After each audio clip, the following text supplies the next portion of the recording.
Las brujas aparecen siempre a las 3 de la mañana. Hay algo que aprendí después de aquellas noches. Algo que nadie me dijo cuando acepté ese trabajo. Algo que tal vez nadie sabía. O tal vez todos sabían y simplemente prefirieron no decirme. Hay cosas en este mundo que no tienen nombre, que no aparecen en ningún libro, que no se pueden explicar con ninguna teoría. Y esas cosas, quiero que lo entiendan bien, esas cosas saben cuándo las estás mirando. Conseguí el trabajo en octubre. Llevaba 3 meses desempleado con el alquiler atrasado y la nevera casi vacía. Cuando vi el anuncio, no dudé ni un segundo. Vigilante nocturno en una subestación eléctrica. Turno de 12 horas de las 8 de la noche a las 8 de la mañana. Sueldo decente, sin muchos requisitos. Solo decía: se requiere persona responsable, disponibilidad nocturna, sin miedo a trabajar en zonas aisladas. Esa última parte debí haberla leído con más atención. La subestación estaba situada a unos 20 kilómetros del pueblo más cercano, al final de una carretera secundaria que el GPS casi no reconocía. Era una instalación pequeña, una edificación de hormigón gris rodeada por una valla metálica, con varios transformadores y torres de alta tensión que zumbaban constantemente. Lo que más me llamó la atención el primer día, cuando llegué para la entrevista, fue lo que había detrás: un bosque. Denso, oscuro, antiguo. Los árboles eran enormes, con troncos tan gruesos que habrían necesitado 3 personas para rodearlos. No sé por qué, pero al mirarlos sentí algo extraño. No exactamente miedo, algo más parecido al reconocimiento, como si ese bosque me conociera de antes.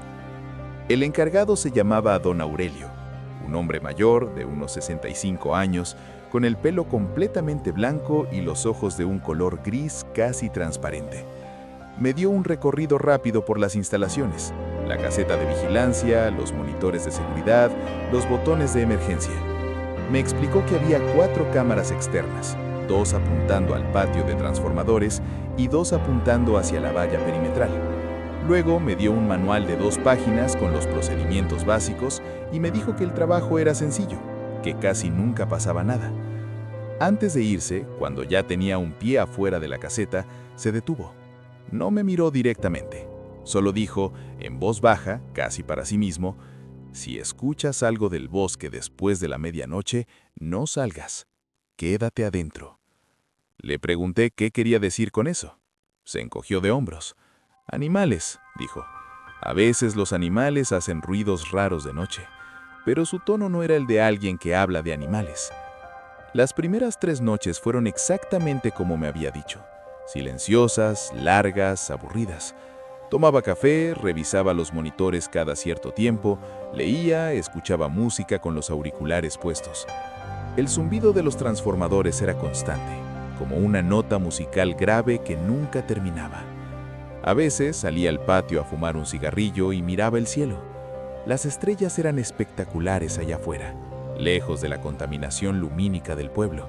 Y el bosque, de noche, se veía como una pared sólida de oscuridad, impenetrable, callado. La 4ª noche, todo cambió. Era martes.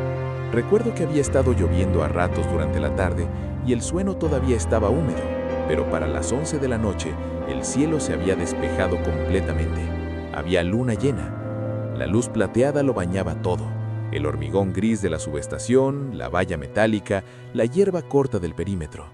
Y al fondo, los árboles del bosque brillaban con esa luz fría de una manera que me resultó difícil de describir, hermosa y perturbadora al mismo tiempo. Estaba sentado frente a los monitores a las 2:45 de la madrugada, con el tercer café de la noche en la mano, cuando noté algo. El bosque, en el monitor de la cámara 2, que apuntaba directamente hacia los árboles, parecía diferente. No sabría decir exactamente qué había cambiado. Era como si el bosque estuviera quieto, demasiado quieto.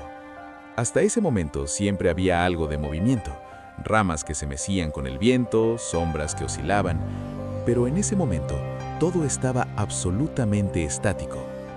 Miré el reloj en la esquina de la pantalla, las 2:58.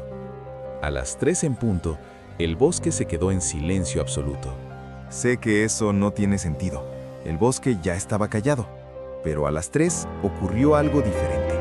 Algo que solo se puede percibir si has estado en lugares verdaderamente silenciosos. Desapareció el sonido de fondo. Ese ruido blanco constante que hace la naturaleza incluso de noche.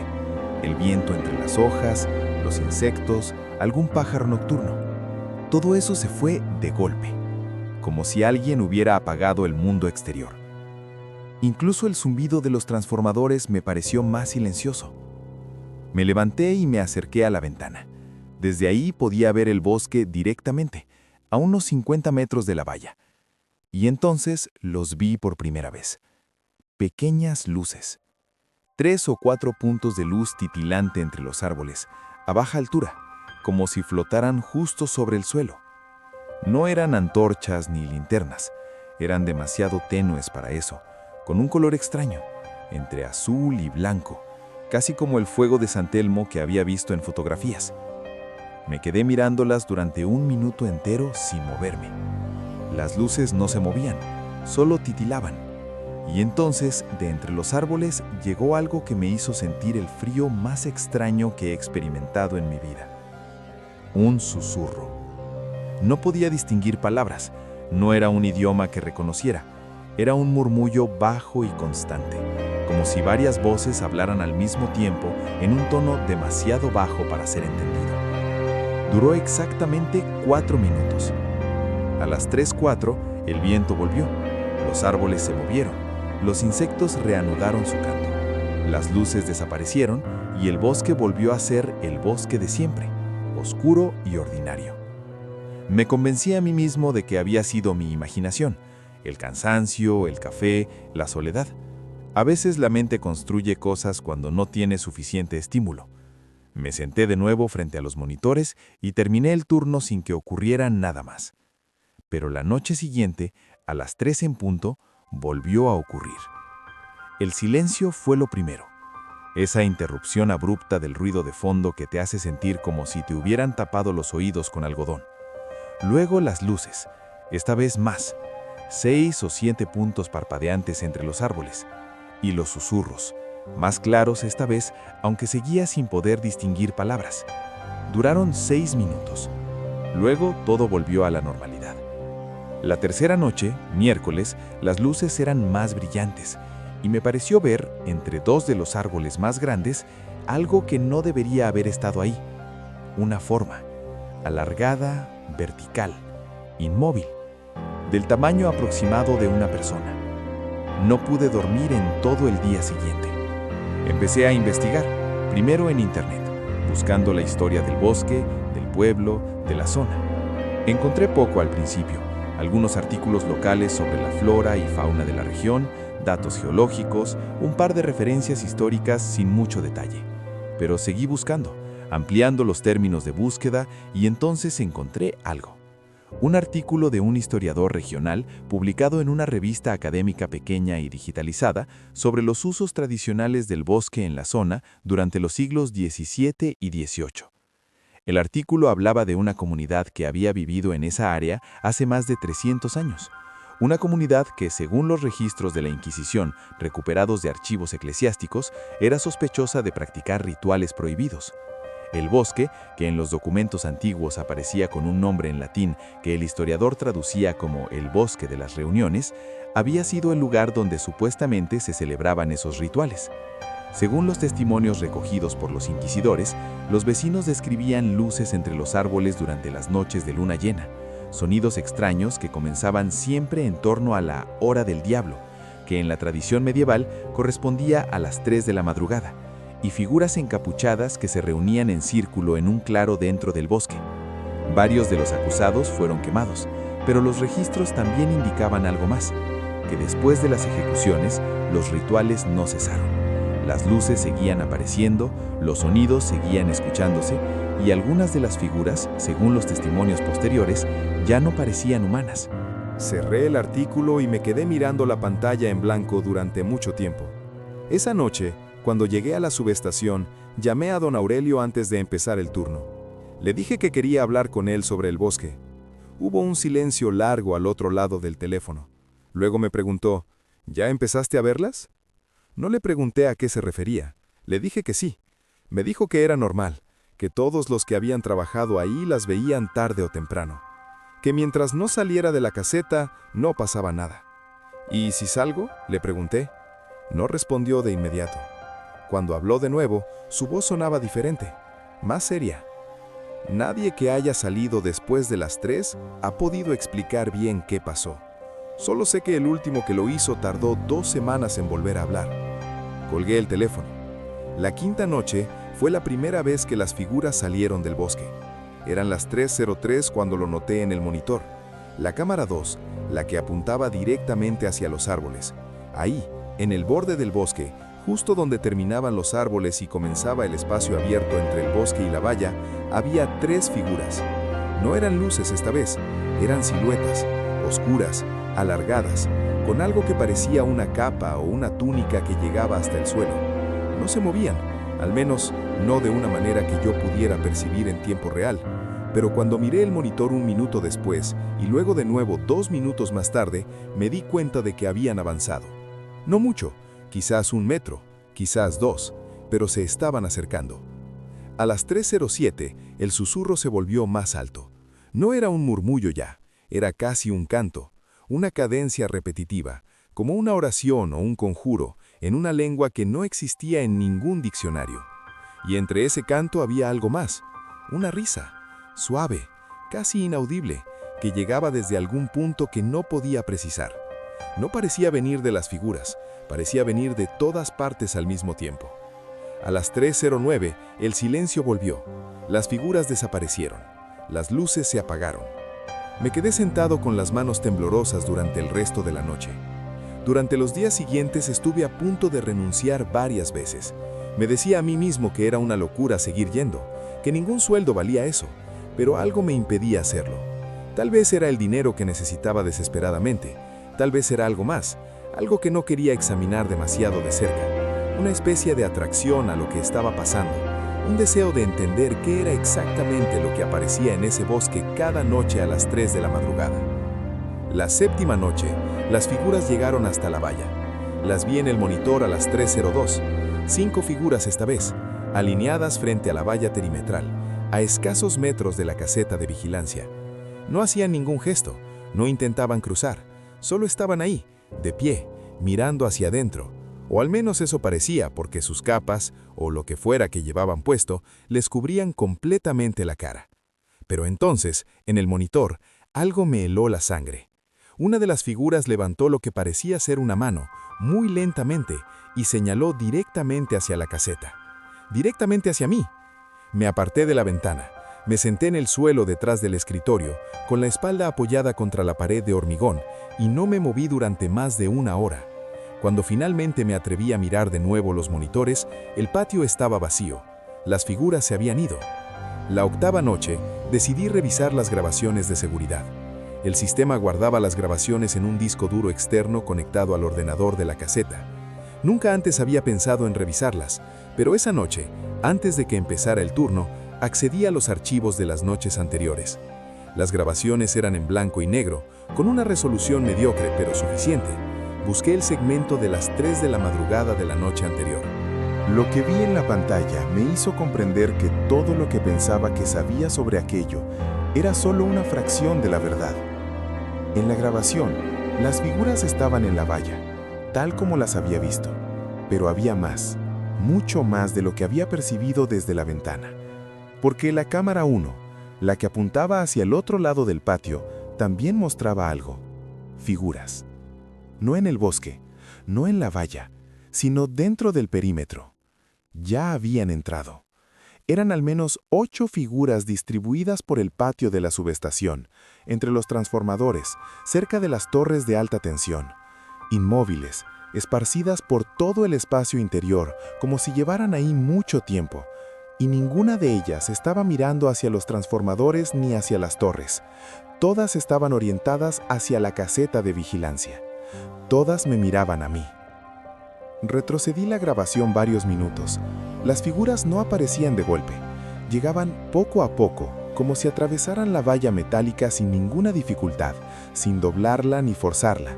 Simplemente pasaban a través de ella, como si el metal no existiera. Cerré el archivo y me quedé mirando el espacio vacío frente a mí durante un momento eterno.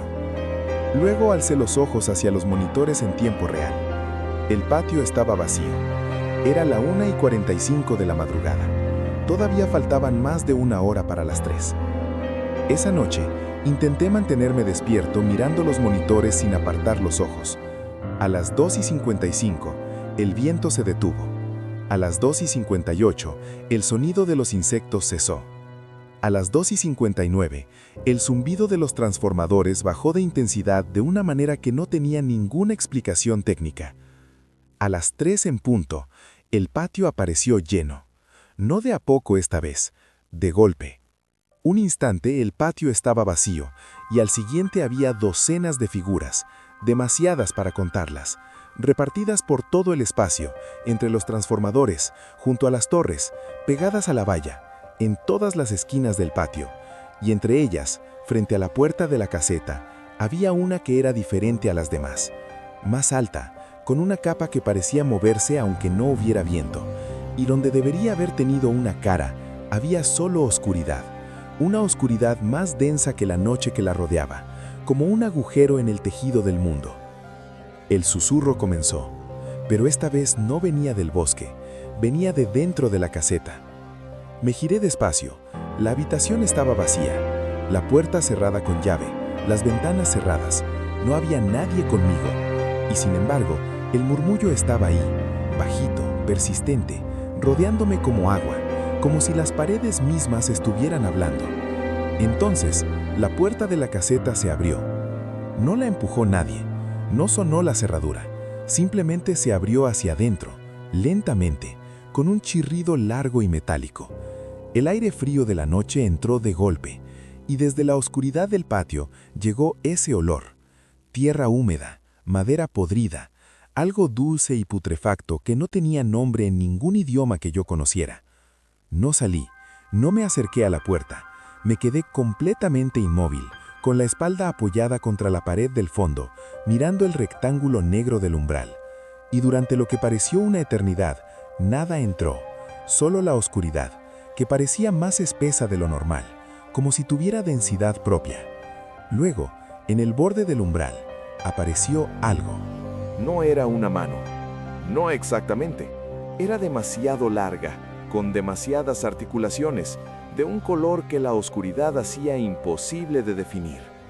Se apoyó en el marco de la puerta con una lentitud deliberada, como si la cosa a la que pertenecía supiera perfectamente que yo estaba ahí y no tuviera ninguna prisa. Cerré los ojos. No sé por qué. No fue una decisión racional.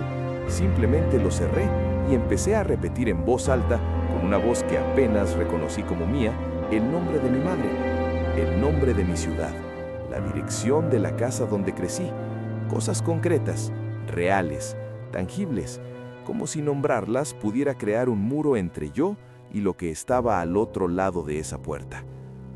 A las 3:07, según el reloj que vi después en los monitores, el chirrido de la puerta volvió a sonar, esta vez cerrándose. Esperé 10 minutos antes de abrir los ojos. La puerta estaba cerrada. El patio, en los monitores, estaba vacío. El sonido de los insectos había vuelto. Los transformadores zumbaban con su nota grave habitual.